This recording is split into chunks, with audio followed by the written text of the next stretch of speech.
Hi, everybody. I'm sorry. I'm totally disheveled today. Let me have 1 second to get the mic set up. As many of you know, I spend about 1/3 of the year in Israel. Many of my oldest and closest friends live there. A lot of my family lives there. I did not watch the news because my husband told me I would cry. Yesterday, I finally did watch the news, spent the entire day crying, did not sleep at all last night. So today I'm a little disheveled. But it's not fair to you if I do not show up to talk with you about what was promised we would discuss today. So it's not your fault for the war. It's not, hopefully. All right, I'm here. I'm with you guys. We're going to dive into this. First things first, as some of you noticed, if you come to the live Q&A, there are things that we will discuss, we will address in the live Q&A for you, and then it's edited out later in post-production, and we re-upload the video just with straight questions and whatnot. So you get more when you come to the live Q&A. Sorry, I'm so disheveled. I forgot to put on my metrics, North Star, KPIs necklace. All right, here we are. Okay, so you come to the live Q&A, you get to ask different questions. You get to ask questions in real time. You get to discuss your concerns and questions about whatever we're diving into, which today is the KPIs. Afterwards, we take the live Q&As, pull them down, we timestamp it, and on top of that, on top of the timestamping, we cut it down even shorter and put the specific questions onto Instagram and TikTok and Quora. So you have a few places, a few different ways that you can watch and tune into all this content. The goal is to help you guys with implementation. That's the #1 priority, because so many people out there, they'll teach you theory, they don't teach you implementation. And as someone who is very passionate about you all succeeding, because when you succeed, I succeed. Molo 9 depends on your success. You need to succeed. I built it that way because I like to have like group success, excitement when everyone succeeds. And I like team sports. And so that's what we're going to focus on today, is things that will help to scale your agency. So I printed this off. If you go to Molo 9, my account, to that dashboard, and you scroll down to insights and recommendations, you will see this, insights and recommendations. This is what it looks like filled in with data. So it's blue, green, purple. As always, you guys can send feedback and we can change appearances and whatnot. But we're going to dive into this and why it can help with increasing the lifetime value of your clients. So the thing I love about marketing and Molo 9, they're structured like team sports. So you're successful when your clients are successful, which is amazing because you get to celebrate these successes with people regularly. I don't know if there's anything better to be doing with your time. Lawyers have like blood, sweat, and tears for months on end or years on end before they get to celebrate one quick win with a client. Marketers, we get to celebrate quick wins with our clients daily, weekly, monthly. I think it's that's why I think it's the greatest spot to be in. So I want to show you how you can, some of you may already be doing this, but how the rest of you can restructure the way you work on client projects so you're celebrating lots of wins often.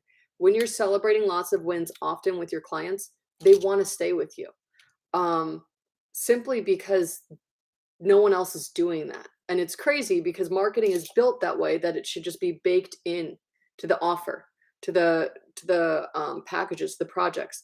But so few people hold on to the joy of marketing and go back to this foundation of where it's exciting to have wins. The reason I think that is because there's a lot of marketing material out there telling us that we need to be on certain platforms that aren't the best for our clients or for us. They're not giving us the best results. So let's get back to basics. Say, I am channel agnostic. Say it with me. Put your hand over your chest, hand over your heart. I am channel agnostic. Okay. Now you're going to test the best channels to get the best results. And when that's your commitment, that's your North Star. I wear two compasses. I don't know if you ever noticed that. The two compasses remind me, okay, I'm focused on one key metric and I'm on improving that one key metric. Let's dive in. Okay. So the first one is gross revenue. This is more applicable as a key first North Star metric for, and I have a document I'm going to give you later that you can give to clients, and it gets them excited about working with on these three when you first start working with them. But the if you're in the Molinine community, it's going in the Molinine community. This is not a public document.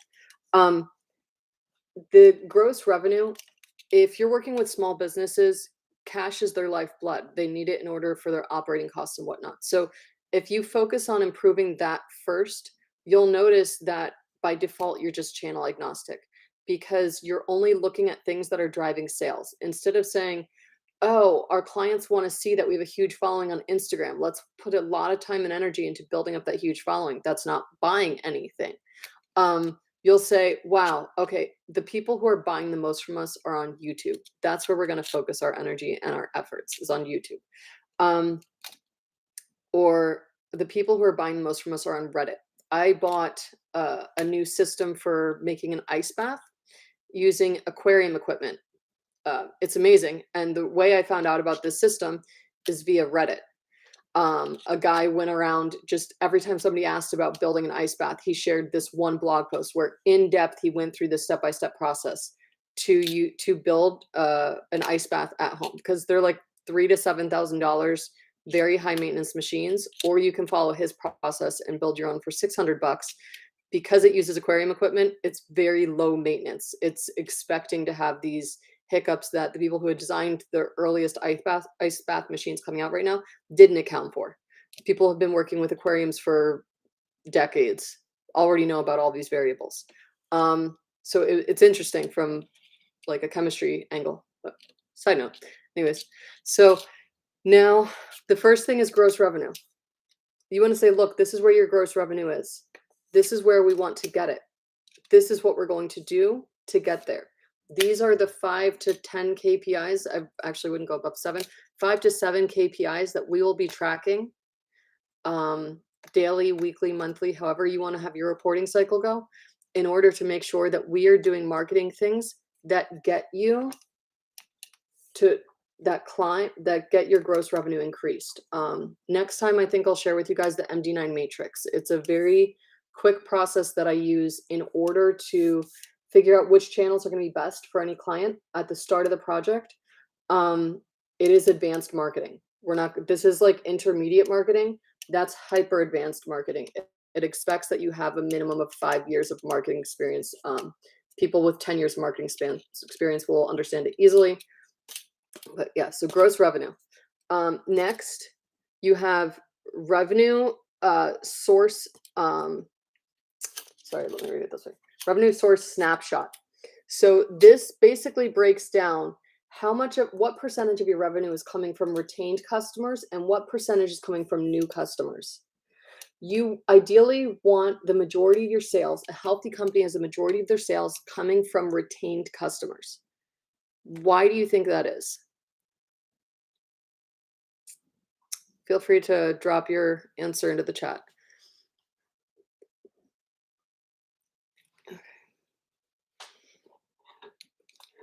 No, you guys don't want to guess? All right, I'll tell you. When you run ads and you're having to get new customers, they're expensive. Some companies pay between hundreds and thousands of dollars for a new customer, right? That is the sound of me pouring water into my cup. So when you're working with new customers and having to acquire new customers, they take time to build a relationship with, to get trust and to get them to purchase something. They're rarely free. You're paying more for a new customer. to get them to buy something from you the first time. So new customers tend to cost you more, which increases your marketing costs. Retained customers, someone who's doing your subscription boxes month over month, someone who is ordering, going to your grocery store month over month, week over week, day over day, those people are much cheaper. They already work with you, they already trust you. It doesn't take a lot of marketing to get them to come back to you. Um, I do a subscription box for jewelry. That's what my husband got me for Valentine's Day last year. He's like, you know what? I give up. I'm not going to try to guess what you want for jewelry. Here's the subscription box. You pick out your 3 pieces of jewelry every month. When I don't pick out my next set for the next month, they send me different promotional material, and I'll do it sometimes just to see what the promotional material is going to be. As a marketer, I mean, my gosh, yeah, you love these things. So uh, I won't update what I want in my next subscription box, and they'll send me different promotions, and it helps me to see exactly what they think uh, I'm worth versus what they think a new customer is worth. Um,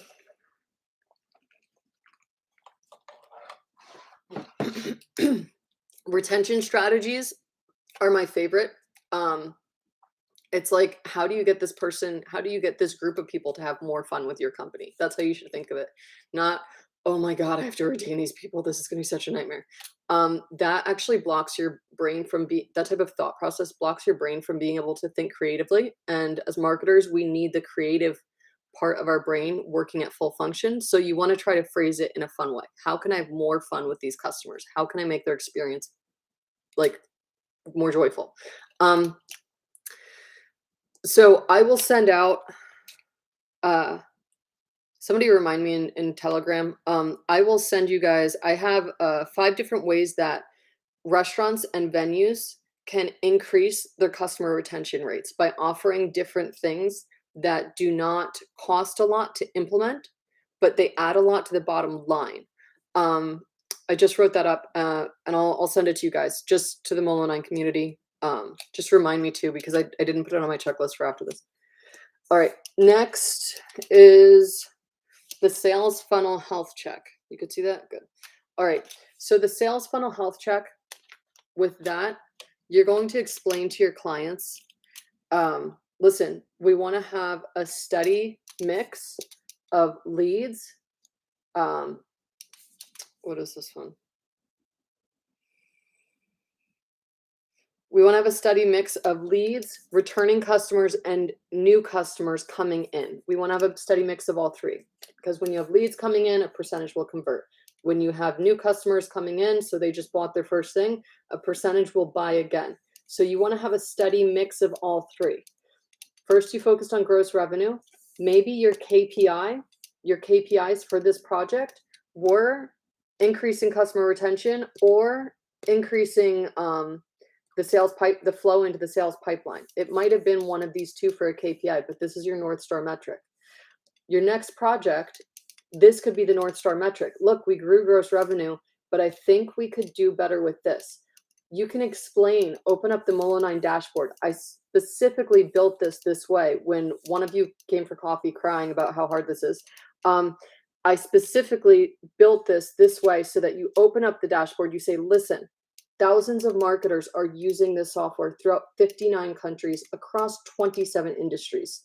This is the industry standard. This is what I want to do for your company.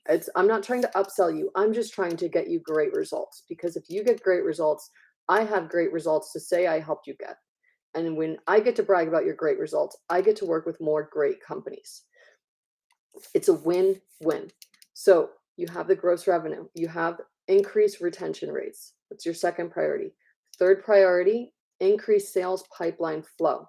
You want to increase, once you've increased retention rates, if you have 0 customers, you're probably going to have to start with this. You're going to have to start with the sales pipeline flow.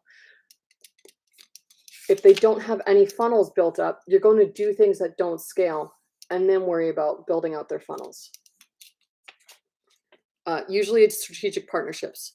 So if you're trying to get gross revenue fast and you don't have funnels built out and you have a limited amount of time, you look for a strategic partner that'll take somewhere between anywhere between actually 10 and 50% to get you a massive surge of people coming in and using the product or service.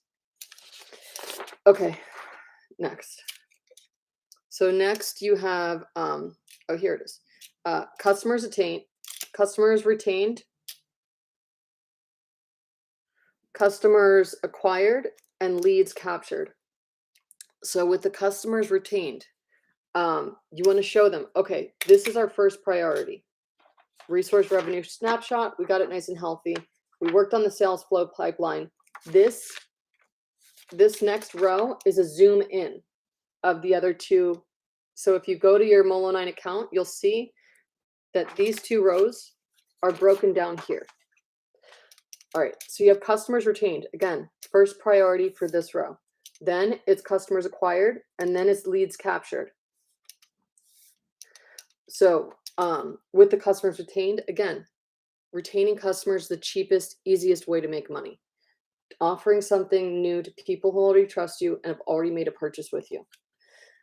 Okay, customers acquired. When a lead buys something for the first time, that's the next priority to look at. You want to say, okay, how many leads bought something from your company? Is there something wrong with our funnel? Should we be offering another pre-sell? Should we be offering something that's lower price as an introductory offer before we offer what our initial offer is? Would that help more people to convert? That's where, when you're looking at customers acquired or leads that convert to customers, you're looking at your sales funnel, at your marketing funnel, your marketing automation funnel, whatever process you have, you're looking at why. You do a deep dive into why more people aren't converting. You optimize things, you run tests. Then you have leads captured. I've had a lot of people call me and say, I need leads. I'm like, well, what's your customer retention rate? I don't know. Okay. Of the leads you get, how many convert? Oh, none. Okay. So before we spend all of your marketing budget on getting more leads, let's kind of look at what we could put in place here and test here, and then get some leads and see how many of those leads convert. Let's work on optimizing your onboarding process, the dating period you have with your customers before we go for leads. Because if we just go for leads, we're hemorrhaging money. We need to figure out how to get some of them to convert and how to get some of those that converted retained. Then we pour into leads. Okay. If you want to Google this later, this would be BOFU, or bottle funnel. MOFU, middle of funnel. You're taking the customers, leads converting the customers.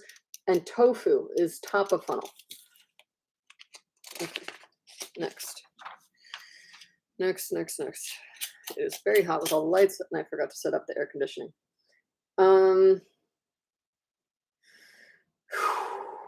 Okay. The next thing you look at with them is the web traffic to lead pages. So they might say, get me more leads. I'm not happy with the number of leads. What's going on with the leads? You want to look at the website traffic to lead pages. After that, you look at landing pages with the most leads captured, landing pages, that are in need of revision. So they have a high bounce rate. With this, the reason I put all three of these together is so that when you show customers this or clients this, they can see how the three relate. So when you say to them, look, we have this much web traffic coming in. We have this many landing pages, and this is how many leads they're capturing. So you can see the web traffic correlating to specific landing pages working better. And then when you tell them, hey, I want to build you more landing pages, or I want to do a project where we optimize your landing pages. I'd like to do a project where we revise some of your landing pages.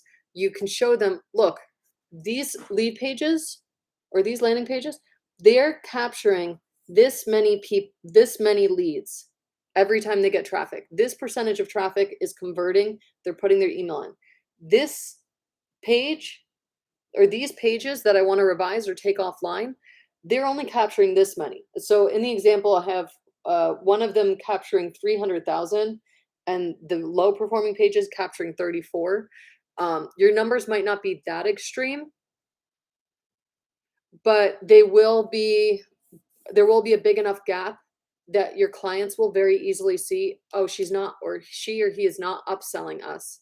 They're just they just want us to do better. They're looking at the numbers and this makes sense. That's the entire goal of the new dashboard, is for you to look at the numbers and for you to show the numbers to your clients and they can say this makes sense. Okay, let me just check that you guys didn't message on Telegram.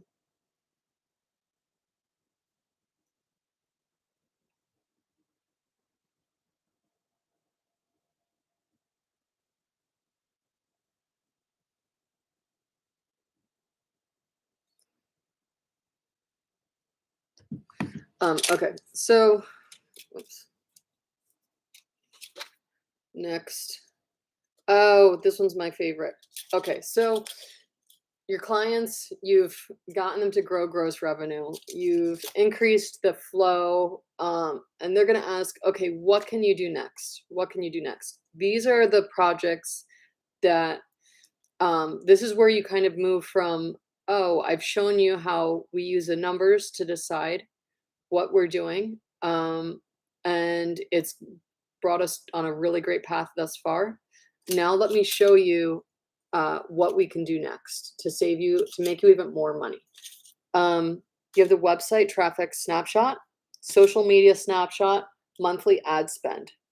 What you want them to see here is that your website increases in correlation to the social media, the number of followers, number of posts, and engagement. So you want them to see how these two correlate. And then you want them to see how by your involvement on social media, you've decreased their ad spend. That's huge. Because when you're able to show them, look, we want to do this project, it's going to cost this much money, but this is how much we're saving you on ad spend, or this is how much we've saved you so far on your monthly ad spend. They're like, yes, of course I want you to do that project. And once you get them to the point where you're working with them on regular social media posts, organic social media initiatives and campaigns and projects, that's where you enter your long-term relationship. All right. So if they did not love you already. Okay.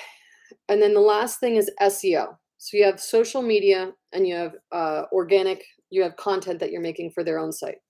You have the entrance pages with the highest session time, and you have the pages with the highest bounce rate. You'll use this when you're talking to them about SEO to show them, look, these pages are doing great.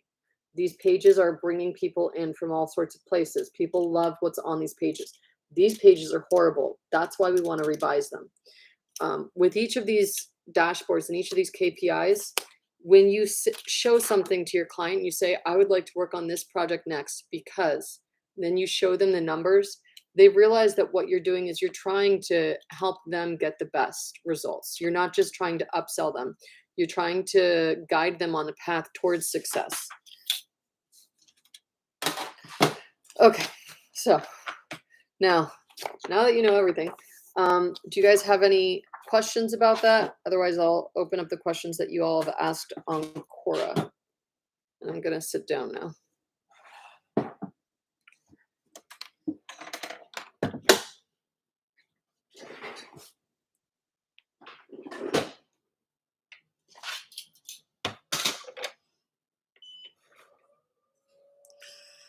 All right, so question, no, okay, good. So then I'm going to open up Quora.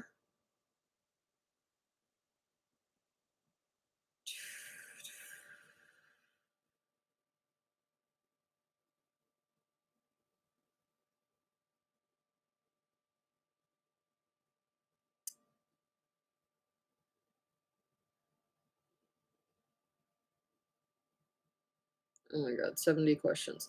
We will probably not get through all 70 of these questions.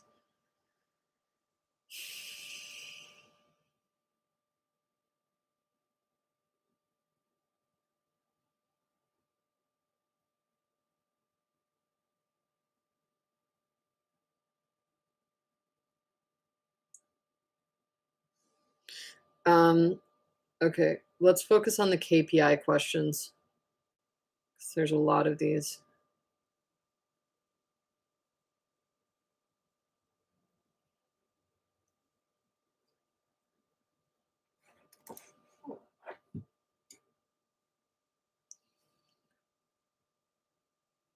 Okay, this question's not in English. What are the most important what do you know about marketing KPIs?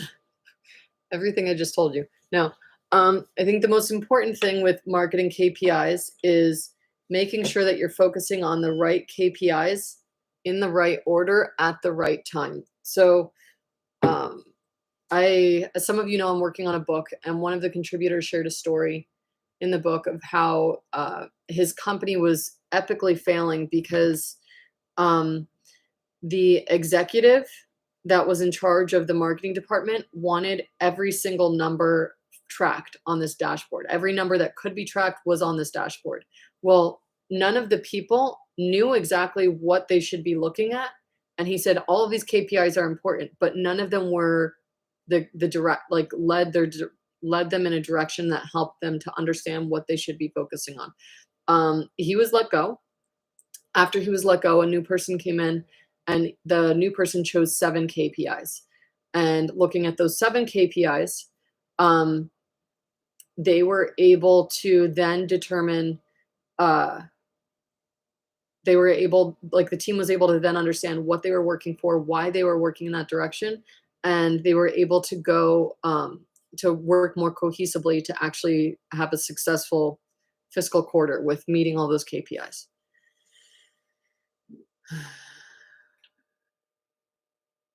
What are the most important marketing KPIs and goals for a web startup? First of all, is gross revenue. What is it?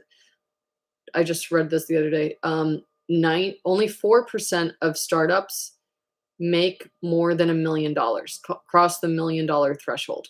96% don't. And what is it? Like something like 90% of startups die within the first 3 to 5 years. So money's the lifeblood. So the first thing a startup needs to look at is gross revenue, doing whatever you can in order to make money so that your company can continue to exist. After that, it's saying, okay, we have customers. How do we keep them happy and buying more from us? What else can we create for them? Then you have the sales pipeline. What else? A big mistake that a lot of startups make is they continue to make resources for for their customers, but they don't charge for those new features or resources that they've made, and the company dies because they were busy making free resources and they didn't have enough money to pay their own bills. So, second thing is looking at ways that you can make more money by offering more to your existing customers. The third key metric to look at is your sales funnel pipeline, the flow there. So, how many leads versus retained versus acquired customers? What does it look like month over month? Do you have a steady stream of new incoming leads? Okay.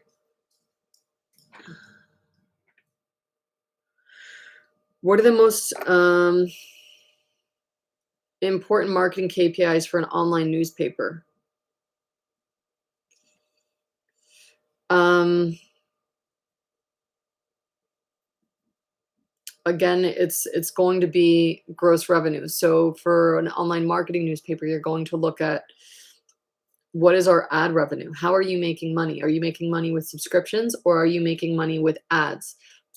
If you look at magazines, most magazine companies, they're selling you the magazine for $1, which tells you that you're not their main. They make money off of you being a subscriber.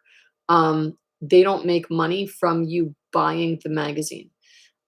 So that tells you that advertising is their main. I mean, everybody knows advertising is their main source of revenue, but if you're looking at new businesses in general and you see that there's a really low subscription rate and there's ads running constantly, that gives you a quick indication that ad revenue is how they're making their profit. How do I measure marketing KPIs? Okay, well, you can do it in the Molo9 dashboard. You can do it in Gecko board. You could do it in Google Analytics. Depending on which KPIs you're measuring and why you're measuring them, you'll measure them in different places. So the Molo9 dashboard is not a comprehensive marketing KPI dashboard because it's literally designed to help you show your clients, this is what we're working towards, this is why. And then you can click at the bottom of every um, chart is a call to action that says increase revenue now. Guess what it's going to do? It's going to take you to the Molo9 strategizer, which shows you the recommendations. You can print those out for your client. Then they're not gonna be able to implement that without you. They're gonna need your help to implement that. But you have different dashboards depending on what your goal is. If you're working on an SEO project, I would highly recommend SpyFu. That's my favorite. Unfortunately, it does not work outside of the US and the UK. I think it's only in 2 countries now. There's also SEMrush. I don't like it nearly as much as SpyFu. Then, yeah, it depends on what sort of project you're working on. There's different analytics tools that measure churn. They measure Hotjar, another one of my favorite for seeing funnel conversions and scroll depth and getting feedback. What are some digital marketing KPIs? I already gave you the list of the 14 that I recommend looking at.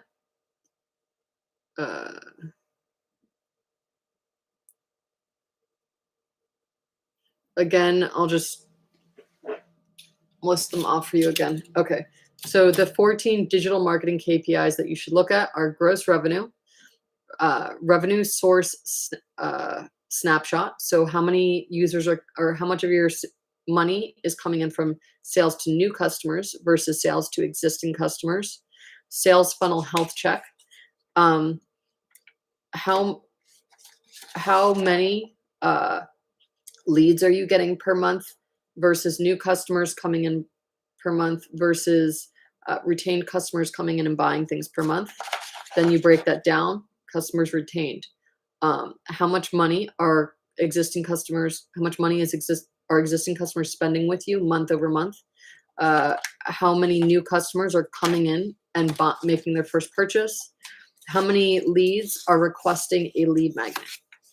And you have web traffic to lead pages, landing pages with the most leads captured, landing pages in need of revision, web traffic snapshot, comparing organic versus social versus total web traffic. You have social media snapshot.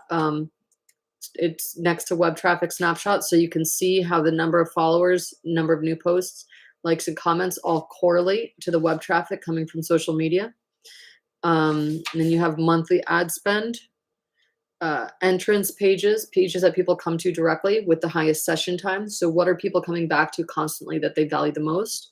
And pages with the highest bounce rate. Which pages are problematic for people? They don't value them. They're not getting a lot of benefit from those.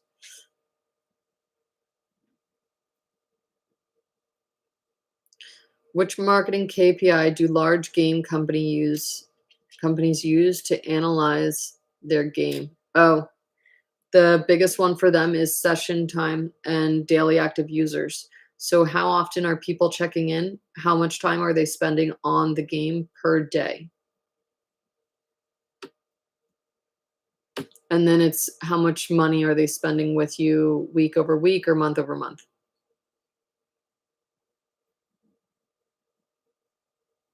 What are the most overrated marketing KPIs? Tracking vanity metrics, like tracking the number of likes you get on a post. Okay, it's good that you got likes on the post, but how did the number of likes on that post translate to incoming revenue from that incoming traffic from that channel, and how much of that traffic that came in from that channel converted? So you can make landing pages for each social media platform. And you can see that way you can see how many leads came to that landing page and then converted, or put their email in, and then okay. You also have the UTM that you can add, and it'll give you all that data as well. I'm sorry, I have someone build those for me, so I'm not too familiar with how they're done. I can get you the Excel for that. Just remind me, I'll add it into Molo 9. I have to figure out where to put it in Molo 9. But I can add that in. There's an Excel that you use to make the UTMs, and then you can extract all the data from that.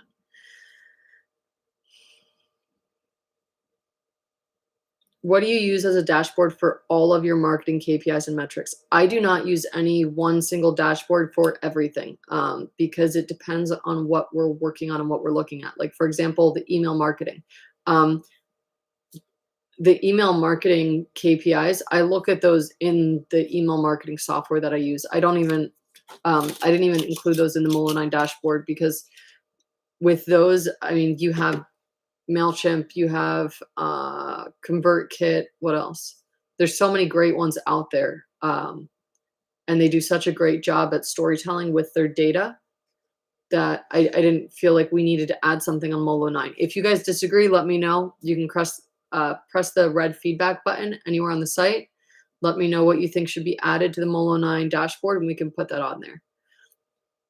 It takes a few hours per table to code it, so do not just randomly ask for me to add like 50 tables. How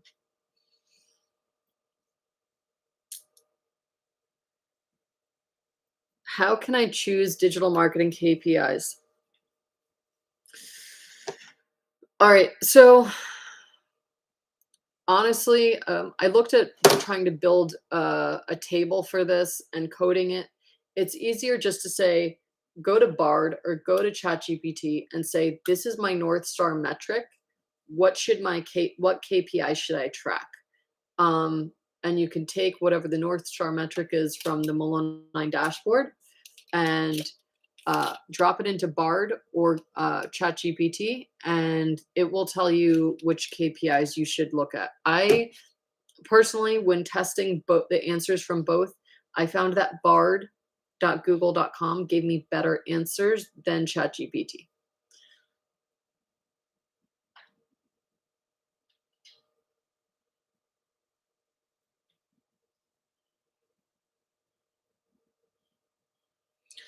How do I set realistic short and long-term content marketing KPIs and targets based on the site's historical performance? Okay, so you're talking about SMART goals. With SMART goals, what you want to make sure of is that you're going to be setting goals that excite your client. And that will depend on who your client is. So some companies that I've worked with, they really love it when you set these huge goals that are like high in the sky and you land somewhere around here, like near that goal. Other people, they prefer that you set a goal here and you land like 50% past that, 50 steps past that. So it really depends on the culture of the company you're working with, the culture of the client that you're working with. With clients who are not marketers, I tend to tell them the goal is here, and then I tell myself that the goal is here. And that way I surpass their goal easily. When I'm working with larger corporations where I know that they're used to setting moonshot goals and we aim for the moon and land among the stars, then we can obviously declare a moonshot goal.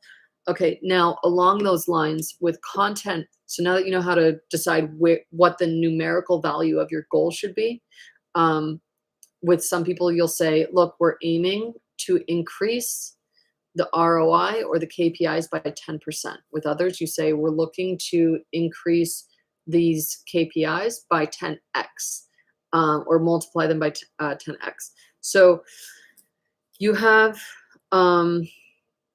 you look at what the site has been doing previously, and then you say, these are your current metrics, and this is what we're aiming to get. This is how we plan to get there.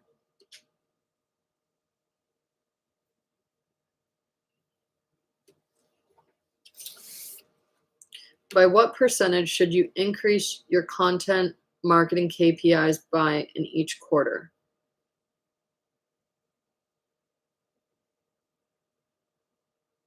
Again, this will depend on the type of company you're working at. Larger corporations, um, at larger corporations, you're going to expect the growth rate to be between like 4 and 10%. In the startup space, you're doubling, quadrupling, um, like week over week, or the startup's dead by next year. How do you pick effective digital marketing KPIs and how do you track them? So I have the core 14 that I look at. And then with each project, we have other KPIs that I look at. The ones on the Molo9 dashboard are not the only KPIs I look at. Those are the KPIs that I show clients who are non-marketers at a high level, so they understand why I'm recommending a project when I'm recommending that project. For example, with the SEO project, I show them, I track the cost of acquisition, the LTV, the lifetime value of clients, and the conversion rates. Because those things I can easily tie back to money, and we're tracking gross revenue. So they're seeing, and we're tracking ad spend. So they're seeing how, as they invest in SEO, their gross revenue increases while their monthly digital ad spend is decreasing. What is KPI in digital marketing? What are 5 digital marketing KPIs to measure in 2023? Okay, I already answered that one. I'm not going to repeat it. If you guys have questions, you can drop them into the Q&A box. Otherwise, I'm going to just keep reading them off of here. Or you can drop them in Telegram as well.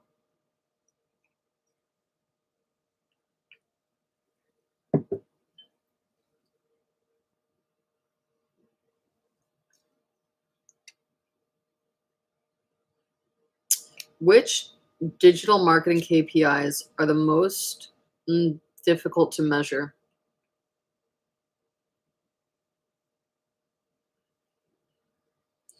Why someone drops off when they make a purchase? Because we can make assumptions, we can make guesses, but when somebody drops off in the funnel, you don't always know what the problem was. Did their internet crash? Are they in? Is there a tropical storm where they are? Or did their flight just take off and they lost access to the internet? Did they actually see something that they didn't like? Did they get distracted by a family member? Was our payment process too complicated? I'd say that's the most difficult one. How can I select and measure influencer marketing KPIs? With influencers, what I would say is, okay, how much inbound traffic are they sending to your site? How much of that traffic is converting to leads? How many of those leads then convert into buyers? And of those buyers, how many are retained?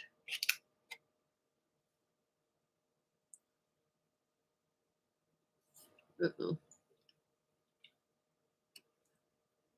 Something just crashed. Oops. Wait a second. They're fixing the internet here, so things are crashing.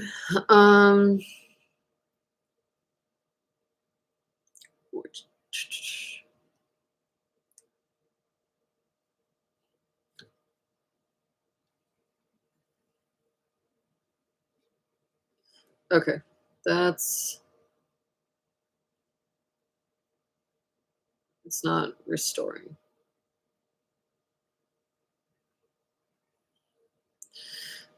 Okay, well, we only have 12 minutes left. So are there any additional remaining questions on this? Otherwise, I will send this to you guys.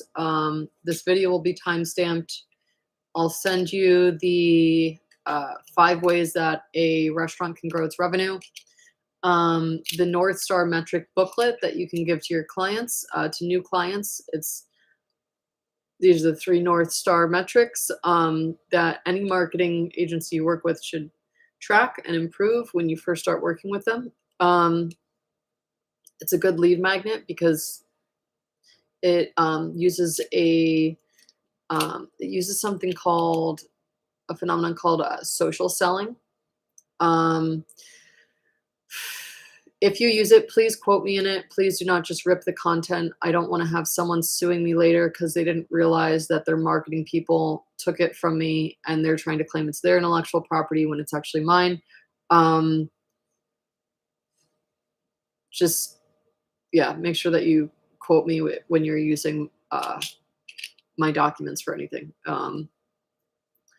You could accidentally kill Molo9 by stealing content, quoting it, and then me having to pay for all of the lawsuits that your giant agency puts me into when they claim that I stole content I wrote for them. So let's avoid that.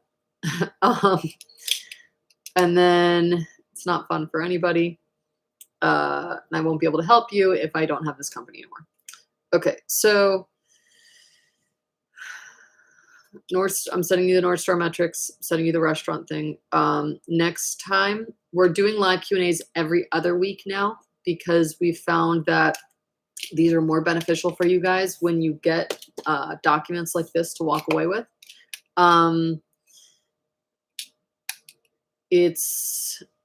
Let's see, and it's better for us because we have time to create high quality content rather than just hopping online every week and answering just random questions. The next one will be on the MD9 matrix. I will teach you how to quickly look at the Excel that I use. I'll see if I can't embed it into Molo9. The Excel that I use so that you can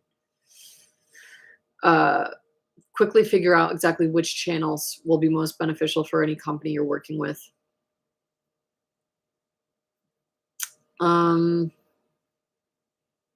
Next. I think that's everything. Oh, and as promised, I always tell you guys whatever. I forgot we used to do this, and thank you for reminding me. At the last 10 minutes of every episode are dedicated to biohacking and discussing the latest things I've been testing and how they've been working. So here's a few that I've been testing. There's these essential oils. They're for kids, and I was using them for my kids, and then I realized they work for me as well. This one's called Uplifting, and it immediately gets not only the kids to relax, it also works to get me to relax. And when I'm going into a heated meeting or like somewhere that I know people will be tense, I spray this all over so that when people walk up next to me and they're like tense, they immediately relax because they smell this instead of the perfume. So that is another tactic that you could use it for. When you're working with employees and you need them to focus on what you're talking about and you're in a serious meeting, you can spray this as if it's a perfume or cologne, but you could also spray it in the room before they walk in. And I use it for myself when I need to focus in the office and I'm having trouble because there's like 600 different things I should be working on and I'm not sure which one to start with. Yeah, it's called Focus. Not only can you use it, like spray it in meeting rooms before, and then if you're walking into a tense room, spray this one. This one also comes as a spray. This is the droplet form though. And then here's a few others. So I've been testing Alpha GPC. There is one that's made by Nootropics Depot, and there's one that's made by this company called Double Wood. And for whatever reason, the one made by Nootropics Depot, it throws off my gut microbiome. So I end up feeling sick. And I've asked them about it. They said that it just might be something unique to my specific biochemistry. So I started using this one instead. It's amazing. So sometimes you drink, what it does is it's an enhancer of any nootropic that you take. So if you take coffee and the coffee's not working, you can take Alpha GPC and it makes your coffee work as effectively as it did the first time you ever had a cup of coffee. I would not recommend using it more than twice a week. This is, again, advice as a friend. I am not your doctor. I am not your medical advisor. I am just your friend who likes testing these things. I do not take it more than twice a week because your brain, what people tend to forget is it's not just a static organ, it is a highly adaptive, like a muscle. And if you drink coffee every single day, it stops working. So I try to take off at least one day, if not 2 days per week from drinking coffee. Um, and then just a coffee like someone from New Jersey. Now you know where I'm from, born and raised. But you also have alpha GPC. I wouldn't take it more than twice a week. The one that I'm liking right now is double wood. Again, that's just friendly advice. Always double check with your doctor before you try anything. The other one that I've recently tested is Nootropics Focus. So with this one, it did not work well for me. When I take half a dose, it's okay. It's not working nearly as well as the other nootropics that I've tried. I'm not sure why, but yeah, it has not done well for me. And there are certain nootropics that help you to focus on creative work, others that help you to focus on analytical work, and then others that help you just focus on execution. So crossing tons of different things off of a to-do list. If you go to Reddit, the subreddit on nootropics, there's so many people sharing so many different amazing combinations on there. Keep in mind that nootropics, they always vary depending on your unique biochemistry and your gut microbiome. So it's very interesting because depending on your diet and like the healthy bacteria that you are eating, like if you just went on antibiotics, if you're eating kimchi and drinking kefir and all these fermented foods afterwards to restore your gut microbiome, you will notice that the nootropics work in a completely different way than if you were to just go on an antibiotic and then try starting nootropics. And then the last one, this is not only my favorite, my kids love it. These are, it's called Wonder Focus mushroom gummies. I did something very stupid and I let my kids take certain nootropics to help build up their gray matter. So they became very intelligent very fast. And at first it was great because they learned whenever they were struggling to learn a new skill, I'd give them a nootropic and it would help them to learn the skill faster. But now I have these tiny minions who argue with me. And so proceed with caution if you are going to decide that you're going to let your kids take nootropics. Because it's a benefit and a detriment because they decide that they know how to run everything. So yeah, that's my group of biohacking things that I'll share with you today. Oh, another one that I switched to. As some of you know, one of my mentors when I was in middle school, she was an amazing, amazing, amazing woman. She died of breast cancer. She was a professional dancer, so professional athlete, amazing, super healthy. She died of breast cancer. She used antiperspirant deodorant. And of course, years later, we have all these studies showing the correlation and why you really need to let your body sweat so that it gets rid of toxins and how dangerous that is. So because of that, I'm always looking at like holistic, healthy alternatives to like antiperspirant. And there's a company that came out with something with an antiperspirant that was like heralded to be amazing. And I looked at the ingredients and realized it was just basically antibacterial hand sanitizer. And it was like, I don't know about paying $27 for a stick of deodorant, but let me just see if I use those same compounds, like what'll happen. So this is what essentially I realized is that when I would sweat, the odor is the problem. And it's caused by bacteria. So I've been using Sunbum as my deodorant, and the results have been amazing for me. I haven't noticed any issues, any adverse effects. If that's something that you want to try, but okay, I think that's everything. I don't know. Any other questions? Otherwise, we have 1 minute left. I'm still doing keto shakes, coffee with 2 tablespoons of butter. Just got my blood test results back. Everything's healthy. So we know that nothing I'm doing is causing problems. Let me put all these back. All right. So if you guys don't have any more questions, I will see you back online. Not next week, but the week after, because we're doing this every other week. Take care. Bye.